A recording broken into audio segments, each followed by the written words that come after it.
ایک گدھا اپنی ہی چال میں پھنس گیا۔ ایک دیہاتی کے پاس ایک گدھا تھا۔ ایک دن اس نے گدھے کے اوپر نمک کی بوری رکھی اور اسے شہر کی طرف لے گیا۔ راستے میں ایک ندی تھی، قصبے تک پہنچنے کے لیے جسے پار کرنا پڑتا تھا۔ وہ جب ندی پار کر رہے تھے تو گدھا پانی میں گر گیا اور نمک کی کافی زیادہ مقدار پانی میں بہہ گئی۔ گدھا جب اٹھ کر کھڑا ہوا تو اس نے نمک کے وزن کی مقدار کافی ہلکی محسوس کی۔ گدھے کو ایک بہت اچھا بہانہ مل گیا۔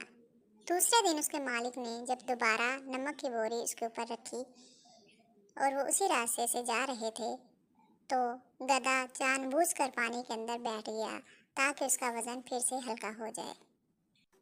گدھے کا مالک اس کی چال سمجھ گیا اور اس نے گدھے